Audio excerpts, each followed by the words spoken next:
Hello বন্ধুরা, সবাই কেমন আছেন? আজকে রান্না করব, কি করব বলেন তো?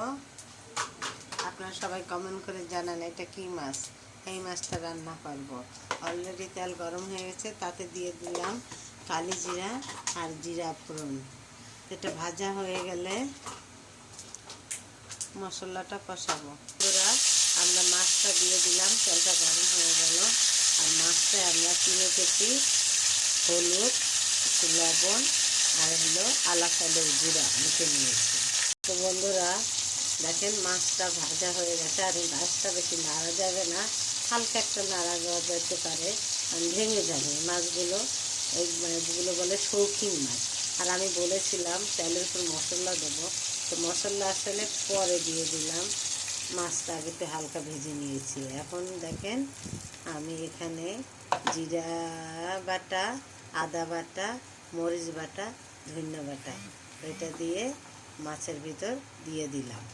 তো বন্ধুরা দেখেন, আবার এই যে মশলাটা দিয়েছি, তো মশলার সাথেই পরিমাণ মতো একসাথে জল দিয়ে দিয়েছি।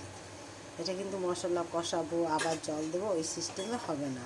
তো আমার হালকা হালকা চারিদিক দিয়ে মাছের ঝোলে বলক চলে আসছে। যে টমেটো, তো টমেটোটা এটা ফ্রিজে রাখা ছিল ডিপে, এই যে এরকম দেখাচ্ছে। এখানে এটা এদিকে ধনিয়া পাতা কেটে নেওয়া হচ্ছে।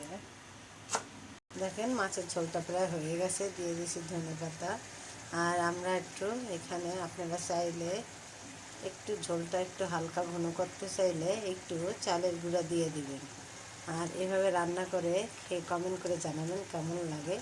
এটা আপনাদের সবাই ধৈর্য ধরে দেখতেছিলেন অনেকক্ষণ ধরে, তো আপনাদের ধৈর্যের অপেক্ষা ভেঙে দিলাম।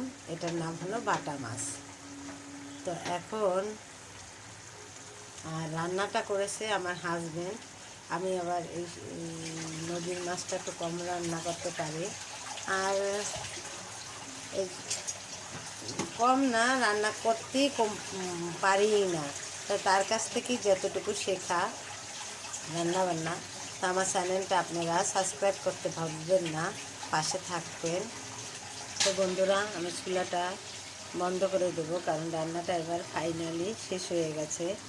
তো পরবর্তী ভিডিও দেখার জন্য আপনাদের নিমন্ত্রণ রইল। আপনারা সুন্দর স্বাভাবিক একটা জীবন উপভোগ করেন এই কামনা করে এখানেই রাখছি। বাই।